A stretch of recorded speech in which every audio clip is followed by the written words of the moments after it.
বহুব্রীহি সমাস।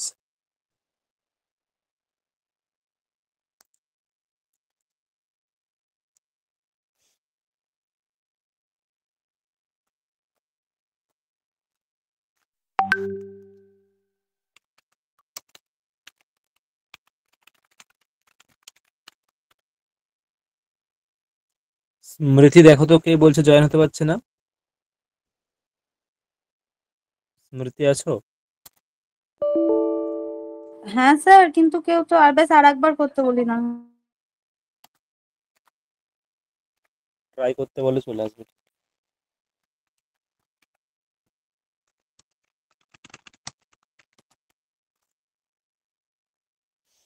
প্রথম সূত্র হচ্ছে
এটা একটা অধিকার সূত্র, ঠিক আছে। এর অধিকার কতটা যাবে না, দ্বন্দ্ব বহুব্রীহির পরেই তো দ্বন্দ্ব,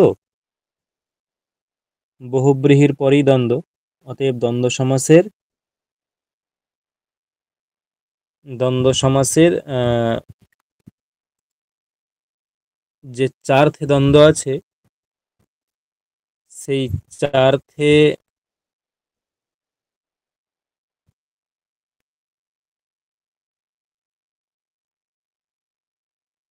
হুম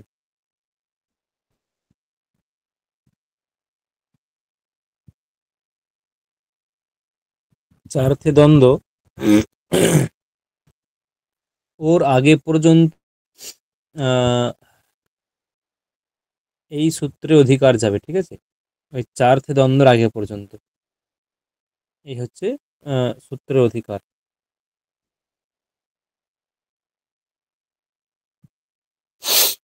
এখন পরবর্তী সূত্র, মানে এই বহুব্রীহি সমাসের মেন সূত্র, ওটা হচ্ছে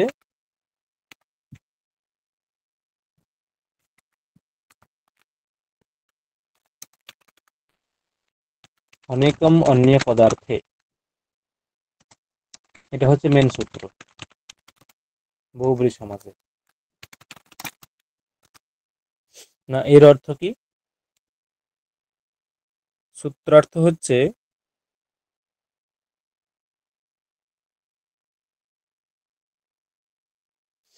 যে একাধিক প্রথমান্ত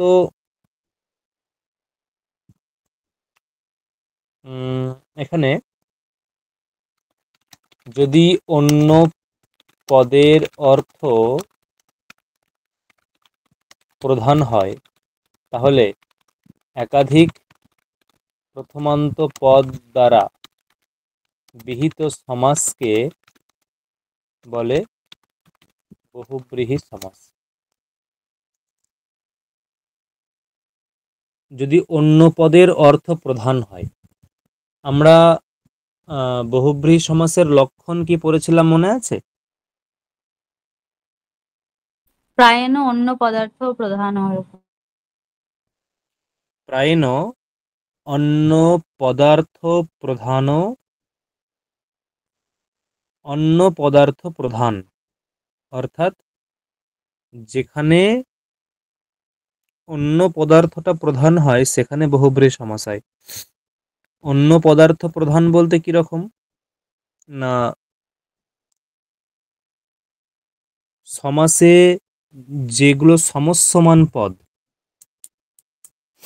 সমাসে যে সমস্যমান পদ ওই সমস্যমান পদগুলির অর্থ একটারও অর্থ সমাসবদ্ধ পদে থাকবে না। অন্তরা, সমস্যমান পদ কোনগুলো গো?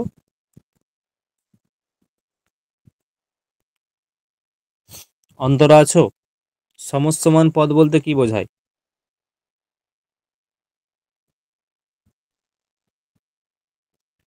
আমার কথা শোনা যাচ্ছে? হ্যালো, আমার কথা শোনা যাচ্ছে?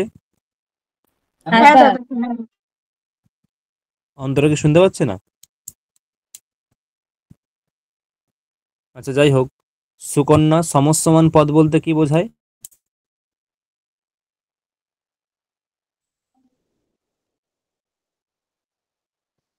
হুম, সুকন্যা। হ্যাঁ হ্যাঁ শুনতে পাচ্ছি। হুম, সমস্যমান পদ বলতে কি বোঝায়?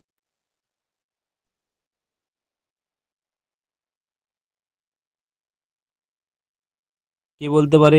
সমস্যমান পদ ইজ ইকুয়াল টু কি? বিগ্রহ বাক্য। বলো।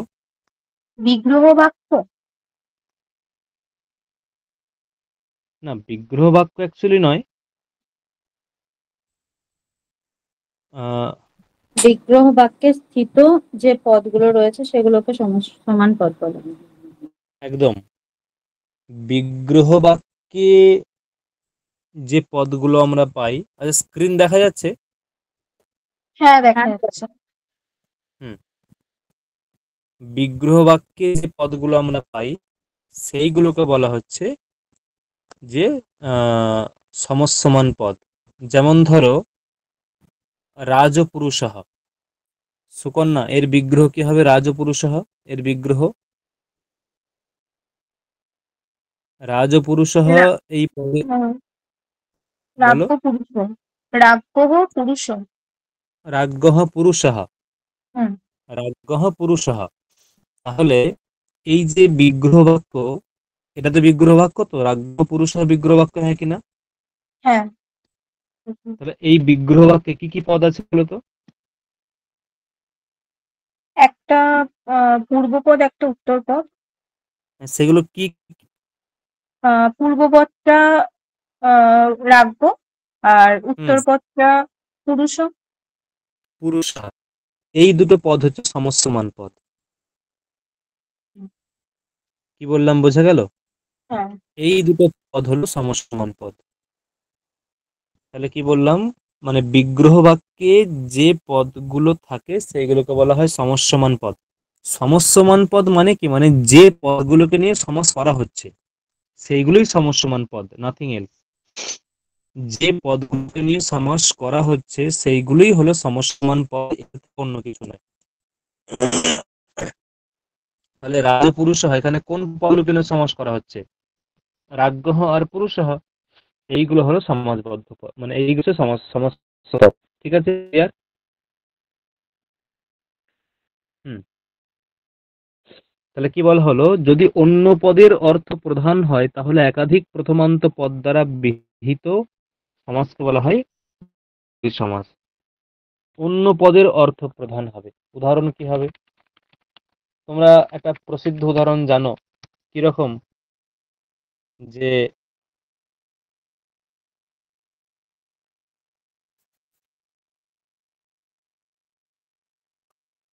এরকম বলা হয় না যে বিনা পানি।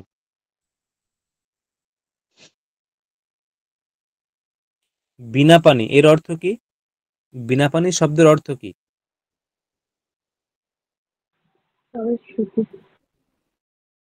সরস্বতী।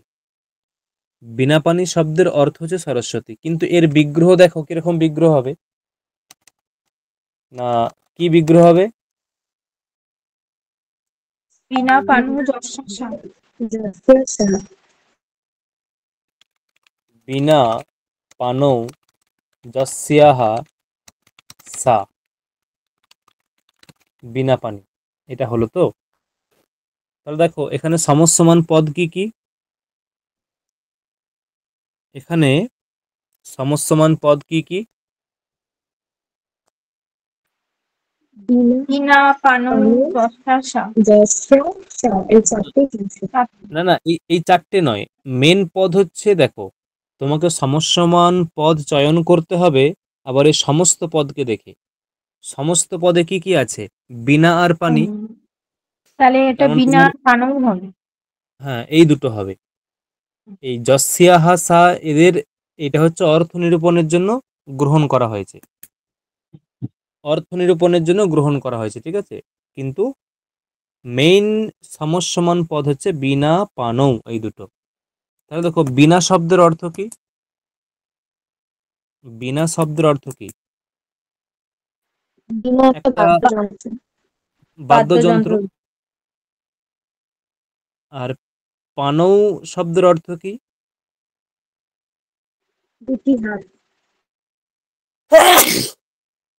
মানে হাতেতে, পানৌ সপ্তমী আছে, হাতেতে। দেখো এই যে সমস্যমান পদের অর্থ, একটা হচ্ছে বিনা, বাদ্যযন্ত্র, আর পানৌ মানে হাতেতে, এই রকম দুটো অর্থ,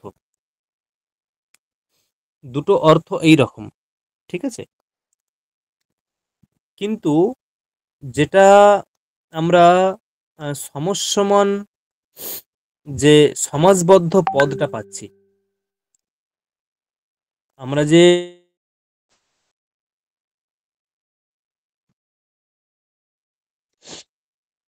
আমরা যে সমাজবদ্ধ পদটা পাচ্ছি, ওই সমাজবদ্ধ পদে কি বিনা শব্দটা, মানে বিনা শব্দের অর্থ আছে, বা পানৌ এই শব্দের অর্থ আছে কি?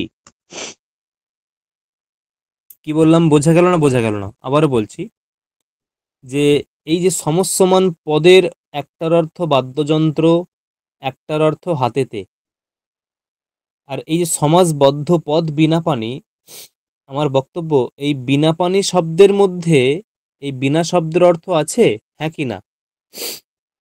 না। আছে কি সুকন্যা বা সবাইকে জিজ্ঞেস করছি, না সাগরিকা, সাগরিকা, আকাশ, সেলিনা, আছে কি? নেই। পানৌ শব্দের অর্থ আছে? পানৌ শব্দের অর্থ নেই। তাহলে দেখো আমার বক্তব্য, এই যে বিনা পানৌ যস্যা হাসা, মানে সমস্যমান পদের যা অর্থ, সমস্যমান পদের যা অর্থ, তার থেকে ভিন্ন অর্থ হচ্ছে সমাজবদ্ধ পদের অর্থ। তার মানে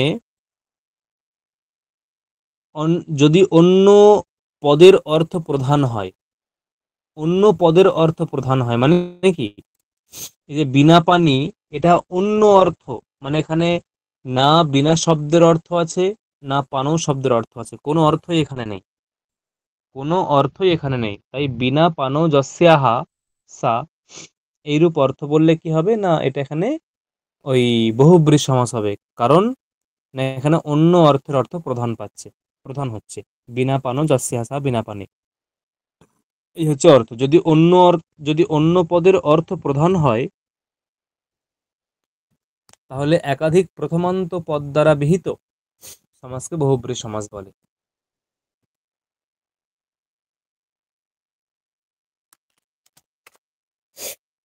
যদি আরো বলা হয়, দেখো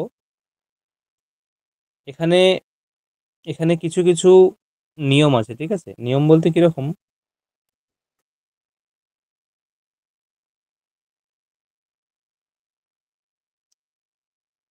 এখানে অ্যাকচুয়ালি এই উদাহরণটা ঠিকঠাক সঙ্গত হয় না যেটা আমি দিলাম।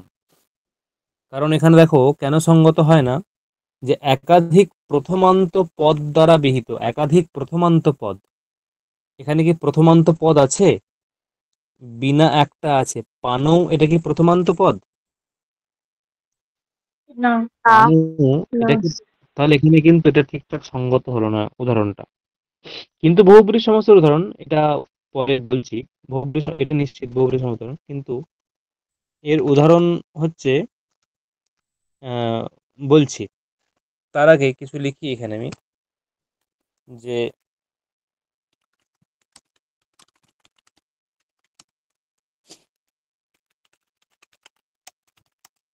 বহুব্রী সমাস হয়, ঠিক আছে,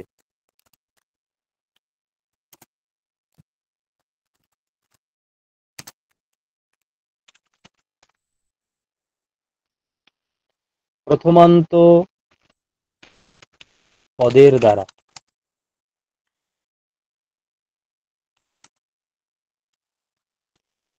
বহুব্রী সমাস, বহুব্রীহি সময় হ্যাঁ কি লিখেছেন। বলছো? 1 নম্বরটাতে বহুব্রীহি আচ্ছা, সময় লিখেছেন, সমাস হবে।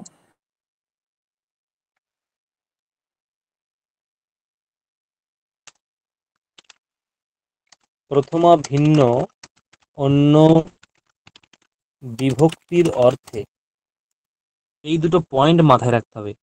বহুব্রী সমাস হয় প্রথমান্ত পদের দ্বারা, মানে বহুব্রী সমাসের যে সমস্যমান পদগুলো হবে সেইগুলো প্রথমান্ত বিশিষ্ট হবে। আবারও বলছি, অর্থাৎ বহুব্রী সমাসে, বহুব্রী সমাসে সমস্যমান যে পদগুলি হবে সেইগুলি প্রথমান্ত হবে প্রায়ণ। আর বহুব্রী সমাস হয় প্রথমা ভিন্ন অন্য বিভক্তির অর্থে, মানে প্রথমা বিভক্তির অর্থে বহুব্রী সমাস কখনো হয় না।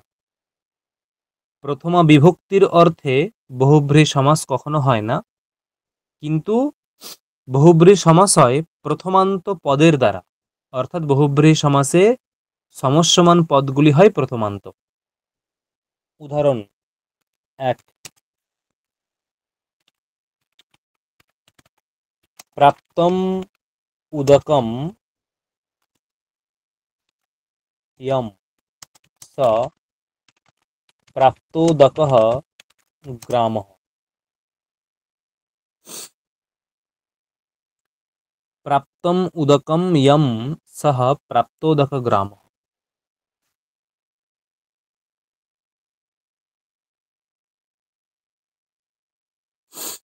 দেখো এর মানে কি বলতো?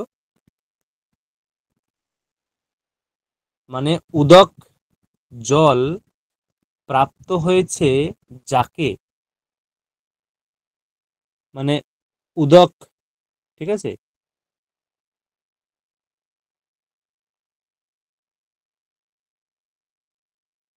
প্রাপ্ত হয়েছে যম যাকে, মানে যে যে গ্রামটিকে, মানে যে গ্রামটিতে জল প্রাপ্ত হয়েছে এরকম। মানে ধরো বর্ষা, বন্যা হচ্ছে, কেউ জিজ্ঞেস করলো যে ওই গ্রামটিতে জল প্রবেশ করেছে, তখন বললো যে হ্যাঁ প্রাপ্তোদক গ্রামঃ, মানে ওই গ্রামটিতেও জল প্রবেশ করেছে, অর্থাৎ ওই গ্রামটিতেও জল ঢুকে গেছে। তাহলে দেখো প্রাপ্তম উদকম এইগুলো কিন্তু প্রথমান্ত, প্রাপ্তম প্রথমান্ত, উদকম প্রথমান্ত। তাহলে প্রথমান্ত পদ দ্বারা গঠিত হলো সমাসটা, প্রথমান্ত পদ দ্বারা গঠিত হলো, ঠিক আছে, প্রাপ্তম উদকম দুটোই কিন্তু প্রথমান্ত। উদকটা যেহেতু ক্লিবলিঙ্গ শব্দ তাহলে প্রথমান্ত, আর প্রাপ্তম এটা তার বিশেষণ, তাহলে এটাও প্রথমান্ত হয়ে গেল। মাঝখান থেকে তাহলে তাহলে অর্থ কোন, এই যে বহুব্রী সমাস হয় প্রথমা ভিন্ন অন্য বিভক্তির অর্থে, প্রথমা ভিন্ন অন্য বিভক্তির অর্থে। তুমি অর্থ ধরবে এটা, এই যে যম, যম কোন বিভক্তি? যম কোন বিভক্তি?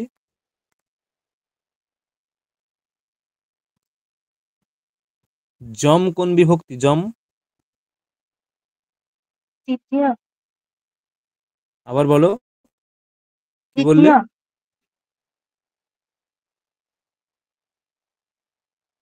দ্বিতীয়ার এক বচন।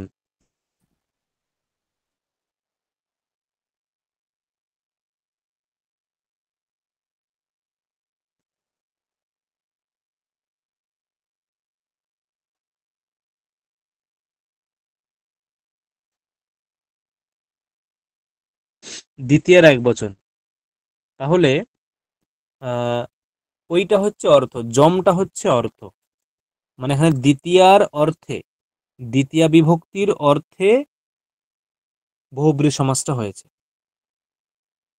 প্রথমান্ত পদের দ্বারা বিহিত হয়েছে, কিন্তু দ্বিতীয়া বিভক্তির অর্থে হয়েছে। ঠিক আছে, নেক্সট।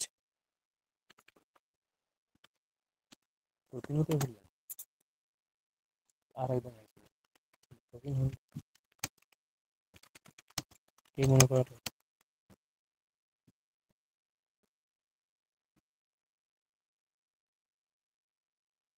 ঊঢ়ः রথः যেন,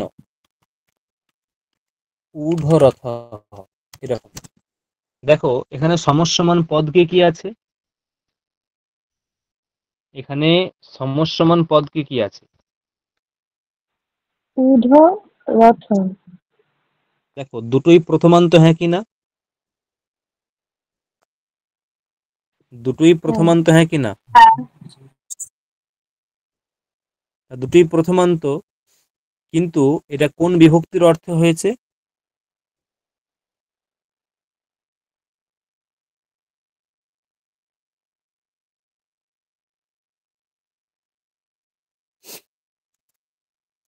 এটা কোন কোন কোন বিভক্তির অর্থে হয়েছে? জেনটা কোন বিভক্তি? জেনটা তৃতীয়া। তৃতীয়া। তৃতীয়া, মানে তৃতীয়া বিভক্তির অর্থে হয়েছে। এর মানে কি? ঊঢ়ः রথः মানে কি? ঊঢ়ः রথः মানে কি? মানে ঊঢ় মানে বহন করা, ঊঢ় মানে বহন করা। রথ মানে যেন রথः ঊঢ়ः, যেন রথः ঊঢ়ः মানে বহন করেছে, এইরকম অর্থ। রথটা বহন করেছে, এরকম অর্থ। বা যার দ্বারা রথটা, যার দ্বারা রথটা বহন করা হয়েছে। দেখো যার দ্বারা, এইটা হচ্ছে অর্থ, যার দ্বারা, এটা হচ্ছে অর্থ। মানে তৃতীয়া বিভক্তির অর্থে এখানে বহুব্রী সমাস হয়েছে,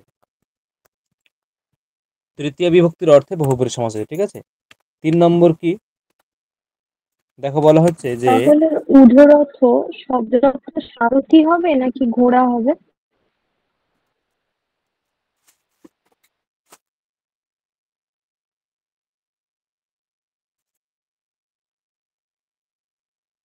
হুম,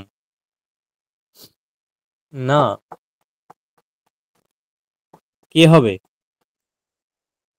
মানে যে রথকে বহন করে সে হবে। ঘোড়া। রথকে, হ্যাঁ ঘোড়া, অ্যাকচুয়ালি অনড, মানে না, এর ইয়ে হচ্ছে অনডবান।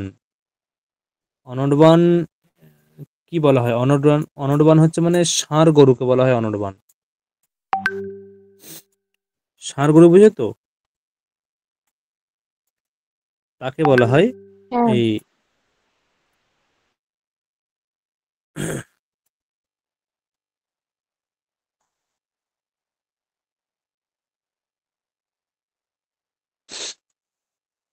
আর কি দিয়েছে? গৌ, ভদ্র, উৎসা, ঋষভ, ঋষভ, ধৈর্য, ধৈর্য, শঙ্কর, শিববাহন, রোহিণী, রমন। হুম, ষাঁড় গরুকে বলা হয় অ্যাকচুয়ালি বৃষ, মানে ষাঁড় গরু। ষাঁড় গরু রথ টানে, দেখিনি। পরবর্তী যে উপহৃতঃ পশুঃ যস্মৈ, মানে পশু যার উদ্দেশ্যে উপহৃত মানে উপহার দেয়া হয়েছে। উপহৃতঃ পশুঃ যস্মৈ, কি হবে এখানে? উপহৃত পশুঃ,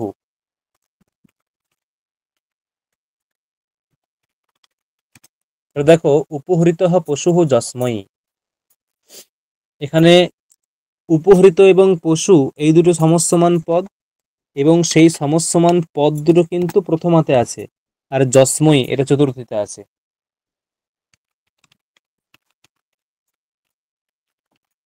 উদ্ধৃতঃ ওদনঃ যস্যাঃ, উদ্ধৃতঃ ওদনঃ যস্যাঃ, উদ্ধৃতোদনা। এরকম হয়, উদ্ধৃত ওদনা এরকম হয়, উদ্ধৃত ওদনঃ যস্যাহ। মানে উদ্ধৃত মানে কি, মানে যার থেকে ওদনটা মানে ভাতগুলো ছাপিয়ে পড়ে যাচ্ছে, এরকম অর্থ।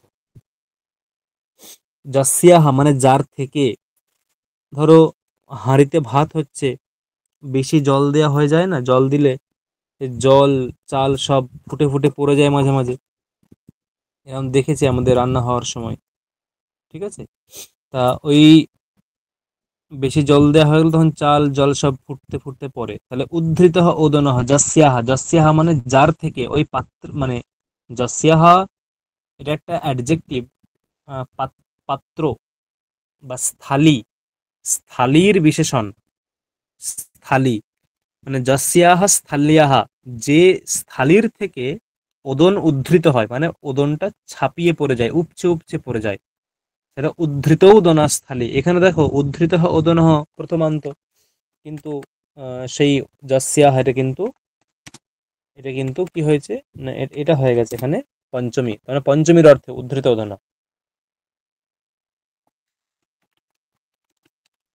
পীতম অম্বরম যস্য স, পীতাম্বর, পীতাম্বরকে বিষ্ণু বা কৃষ্ণকেও বলা হয় পীতাম্বর, ঠিক আছে। এখন পীতম অম্বরম দুটোই প্রথমান্ত, আর যস্য এটা কিন্তু এই অর্থে মানে ষষ্ঠীর অর্থে এটা হয়েছে, হয়েছে ষষ্ঠীর অর্থে। পরবর্তী হচ্ছে বীরাহ পুরুষাহ যস্মিন বীর পুরুষকাহ ইতি, বীর পুরুষকাহ বা বীর পুরুষকাহ এরকম হবে, বীর পুরুষকাহ গ্রাম। বীরাহ পুরুষাহ মানে কি, মানে যে গ্রামে বীর পুরুষরা বসবাস করেন, মানে সবাই বীর, যে গ্রামে বীর পুরুষরা বসবাস করেন সেই গ্রামটাকে বলা হয় বীর পুরুষকহ গ্রাম, বীর পুরুষকহ। মানে বীরাহা প্রথমান্ত, পুরুষাহা প্রথমান্ত, কিন্তু কোন বিভক্তির অর্থে হয়েছে এটা, কোন বিভক্তির অর্থে হয়েছে,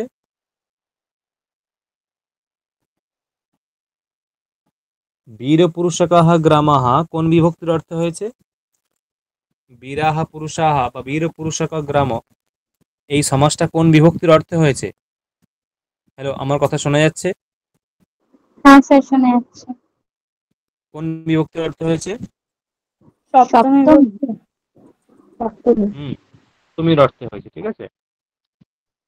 এই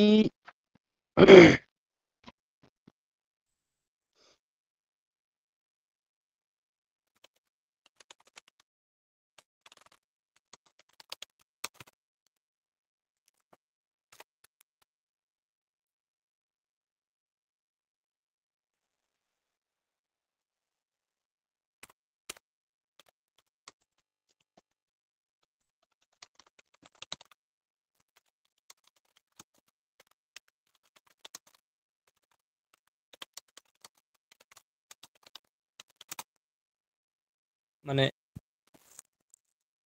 একটা দৃষ্টিকোণ থেকে বহুব্রীহি সমাজকে দুই ভাগে ভাগ করা যায়। কি কি? প্রথম হচ্ছে সমানাধিকরণ বহুব্রীহি, দ্বিতীয় ব্যধিকরণ বহুব্রীহি। সমানাধিকরণ বহুব্রীহি, ব্যধিকরণ বহুব্রীহি। তা সমানাধিকরণ বহুব্রীহি কাকে বলে?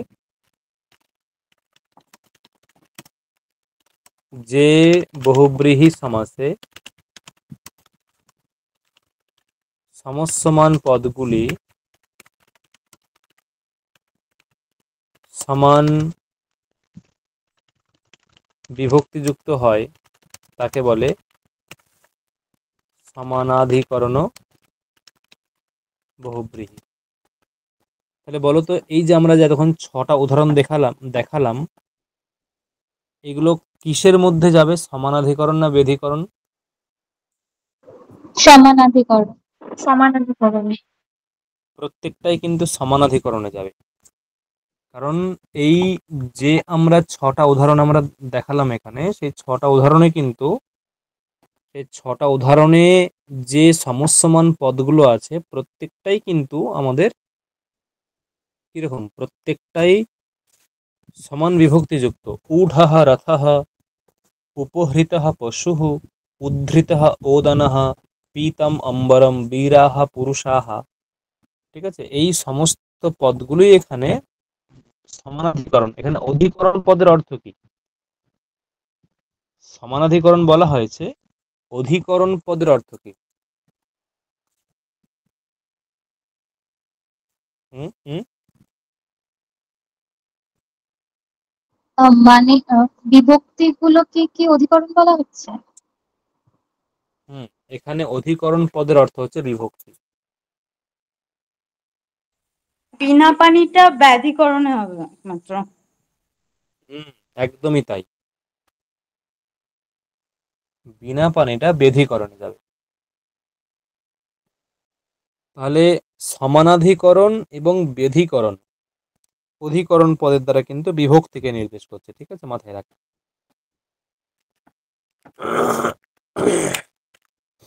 হুম দ্বিতীয় কাকে বলে?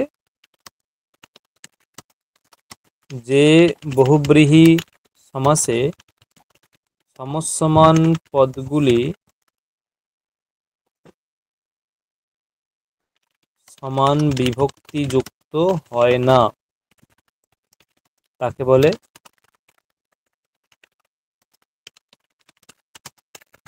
বহুব্রীহি। যেমন আমরা দেখালাম, উদাহরণটা তুমি আছে লেখা।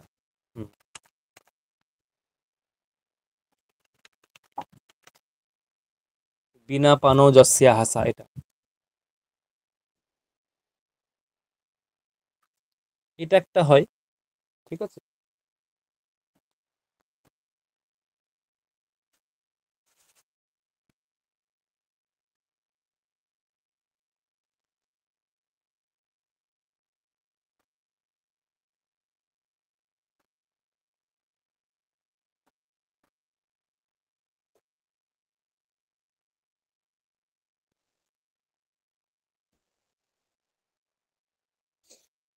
আর একটা দৃষ্টিকোণ থেকে এই বহুব্রী সমাসের ভাগ করা যায়।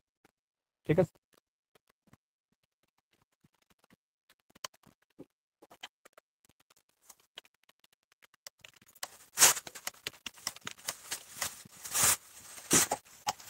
যেমন একটা হচ্ছে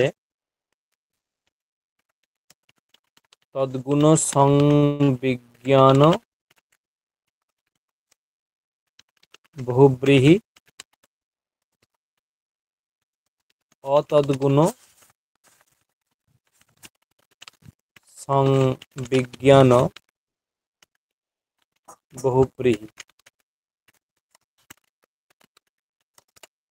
এই হচ্ছে দুটো আরো ভাগ, তদ্গুণ সংবিজ্ঞান বহুব্রীহি, অতদ্গুণ সংবিজ্ঞান বহুব্রীহি। এগুলো সত্যি বলতে কি আমি হয়তো পড়িয়ে দিচ্ছি, ঠিক আছে, কিন্তু এই কম সময়ের মধ্যে এইগুলোকে আমি বুঝিয়ে দিচ্ছি। ঠিক আছে, তোমরা বুঝে প্রকৃত স্থলে কতটা নির্ণয় করতে পারবে এটা ভাবার বিষয়। কারণ এইসব ব্যাকরণ অনেক চর্চার চর্চার মানে চর্চা করতে হয়, তবে এসব মানে পুরো তুমি মাথায় থাকবে, বুঝবে। চর্চা না করলে মানে ওয়ান টাইম তোমাকে বুঝিয়ে দিচ্ছি, তুমি এর দ্বারা কতগুলো পদকে তুমি আইডেন্টিফাই করতে পারবে ঠিকঠাক ভাবে, তাই না? যতগুলো উদাহরণ দেব সেগুলো মনে থাকবে, তার বাইরে চলে গেলেই বিষয়টা কিন্তু অন্যরকম হয়ে যাবে আমার ধারণা। কিন্তু আলোচনা যখন করব তখন আরো আশা করি এইসব নিয়ে আলোচনা হবে, আরো ক্লিয়ার করার চেষ্টা করব। না কিরকম তদ্গুণ সংবিজ্ঞানে বহুব্রী কাকে বলে? স্যার এটা 4টে ভাগ হবে না? কিরকম? তদ্গুণ সংবিজ্ঞান সমানাধিকরণ বহুব্রীহি, আবার অতদ্গুণ সংবিজ্ঞান সমানাধিকরণ বহুব্রীহি, আবার তদ্গুণের ব্যাধিকরণ, আবার অতদ্গুণের ব্যাধিকরণ। হ্যাঁ, ওই রকম করে করলেও হয়। এটা এমনি মানে ওইভাবেও কেউ ডাইরেক্ট করে লিখবেন। যে, না দেখো, এর ক্যাটাগরিটা আলাদা, মানে কি বললাম যে ওইটা একটা দৃষ্টিকোণ থেকে হয় যেখানে সমস্যমান পদগুলির বিভক্তিকে কেন্দ্র করে সেখানে বহুব্রীহি সমাসের ভাগ করা হলো। কি বললাম বোঝা গেল? সমস্যমান যে পদ, সেই সমস্যমান পদের যে বিভক্তি, সেই বিভক্তিগুলিকে কেন্দ্র করে ওখানে আমাদের বহুব্রীহি সমাসের ভাগ করা হলো। কিন্তু এইটা অন্য দৃষ্টিকোণ থেকে ভাগ করা হচ্ছে। তুমি দেখো, এগুলো তোমাদের বলেছিলাম মেবি। তদ্গুণ সংবিজ্ঞানে বহুব্রীহি কাকে বলে? না,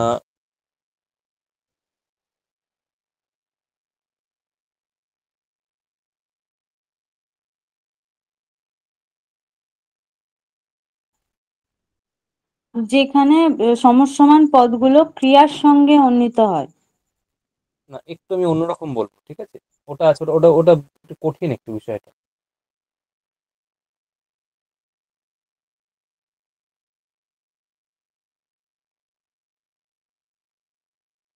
তদ্গুণ সংবিজ্ঞানে বহুব্রীহি হচ্ছে যে কাকে বলে?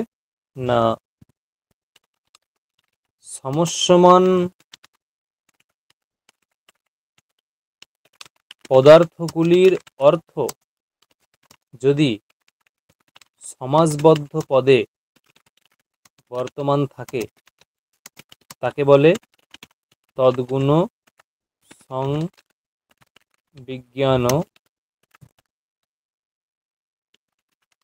বহুব্রীহি। সমস্যমান পদার্থগুলির অর্থ, বা এরকম পদার্থগুলির অর্থ হয় না, পদগুলির অর্থ, ঠিক আছে? সমস্যমান যে পদ, সেই পদগুলির অর্থ যদি সমাসবদ্ধ পদে বর্তমান থাকে তাকে বলা হয় তদ্গুণ সংবিজ্ঞান বহুব্রীহি।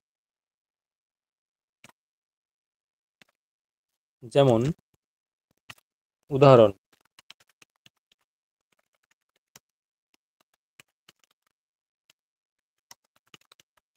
লম্বঃ কর্ণঃ যস্য স। লম্বঃ কর্ণঃ যস্য স, কি হবে? লম্বঃ কর্ণঃ যস্য স, লম্বকর্ণ। লম্ব কর্ণ। এটা কাকে বোঝালো? লম্বকর্ণ। লম্বকর্ণ অ্যাকচুয়ালি কাকে বোঝালো? একটা একটা ব্যক্তিকে বোঝালো। একটা ব্যক্তিকে বোঝালো, পুরুষঃ।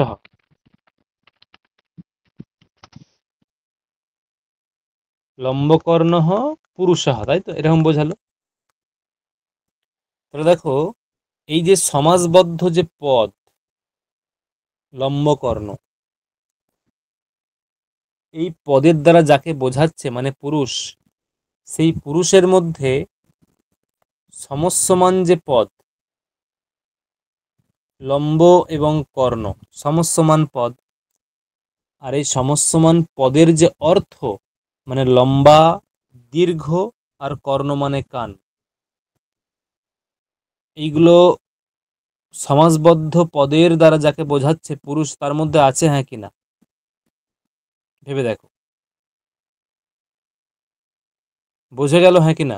না আরেকবার বলবো? বোঝা গেল না রিপিট করব? আরেকবার বলুন।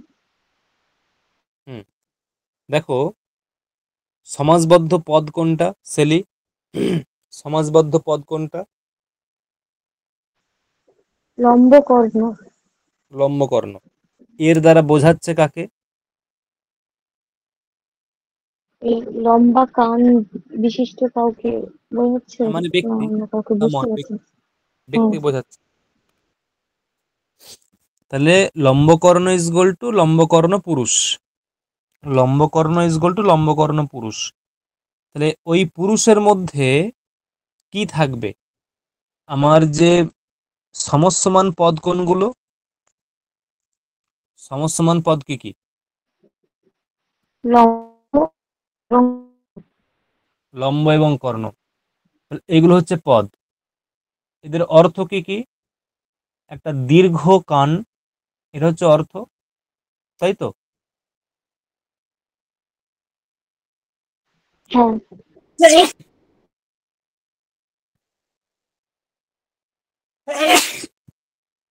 হুম।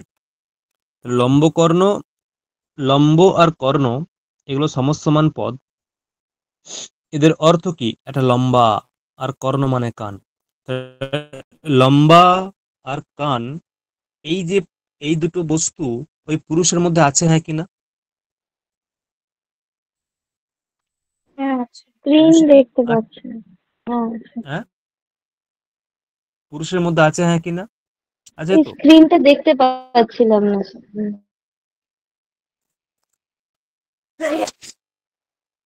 তাই দেখো কি বলা হয়েছে, সমসমান পদগুলির অর্থ যদি সমাসবদ্ধ পদে বর্তমান থাকে তাকে বলা হয় তদ্গুণ সংবিজ্ঞানে বহুব্রী।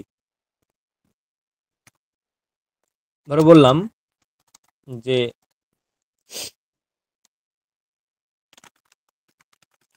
ত্রিণী লোচনানি যস্য স ত্রিলোচনঃ কে? শিবঃ।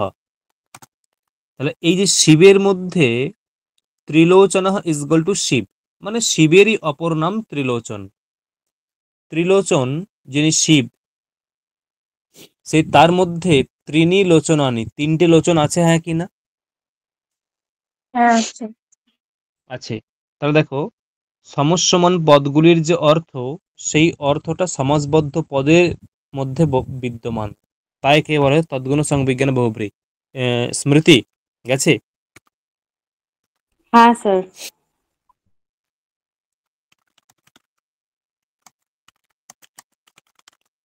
সমসমান পদগুলির যে অর্থ, তা যদি সমাসবদ্ধ পদে না থাকে তাকে বলে অতদ্গুণ সংবিজ্ঞান বহুব্রীহি।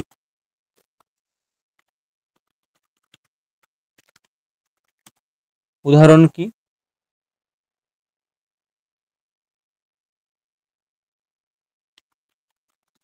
দৃষ্টः সমুদ্রः যেন,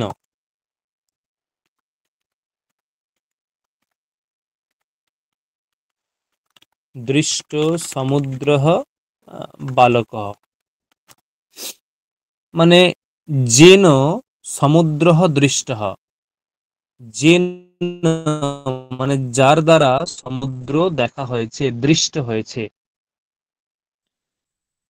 যেন সমুদ্রः দৃষ্টः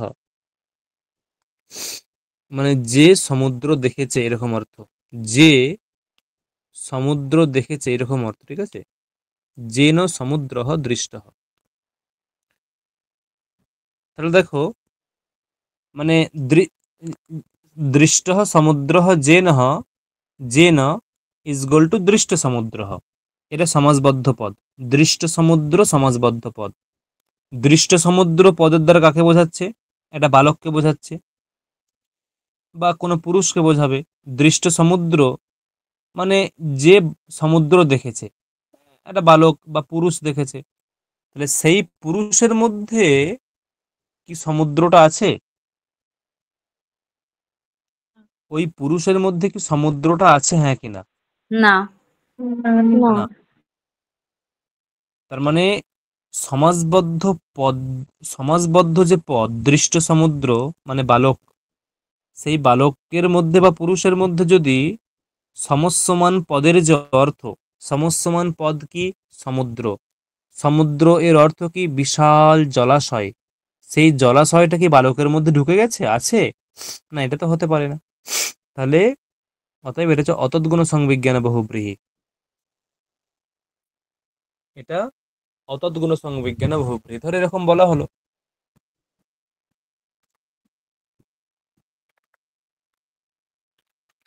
অতঃ কংসঃ যেন, মানে যেন কংসঃ হতঃ কে হবে? কে হবে? হতকংস। যিনি, হ্যাঁ, মানে কে হবে সেটা? কৃষ্ণ। শ্রীকৃষ্ণ। কৃষ্ণ। কৃষ্ণঃ। তুমি ভাবো এই কৃষ্ণের মধ্যে কি কংস ঢুকে আছে? মানে কৃষ্ণ হচ্ছে সমাসবদ্ধ পদ, বা হতকংস, হতকংস মানেই কৃষ্ণ, হতকংস মানেই কৃষ্ণ। তাহলে ওই যে হতকংস মানেই কৃষ্ণ, সেই কৃষ্ণের মধ্যে কি কংস ঢুকে আছে? না। মানে সমস্যমান, সমস্যমান যে পদ মানে কংস, সমস্যমান যে পদ মানে কংস, ওই কংস কি কৃষ্ণের মধ্যে তো নেই, এটা হতে পারে না। তাহলে এটা হচ্ছে অতদ্গুণ সংবিজ্ঞান বহুব্রীহি। আর অন্যদিকে যেগুলো তদ্গুণ দেখলাম দেখো, সেগুলো কিন্তু পেয়ে যাবে, যে ত্রিলোচনঃ ইজগল টু শিবঃ, এই শিবের মধ্যে কিন্তু তিনটে লোচন আছে, এটা স্বাভাবিক উপস্থিতি আছে। অন্যদিকে লম্বকর্ণঃ পুরুষঃ, ওই পুরুষের মধ্যে কিন্তু লম্বা কান আছে, যেহেতু তার লম্বা কান আছে সেই জন্যই তার নাম হচ্ছে লম্বকর্ণঃ, না হলে হতো না নামটা, তাই না? এই হচ্ছে বিষয়। দেখো বোঝা গেছে?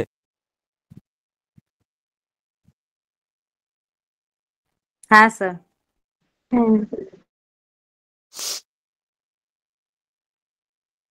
ভাবলাম আধ ঘন্টা নেব, কিন্তু অনেকটা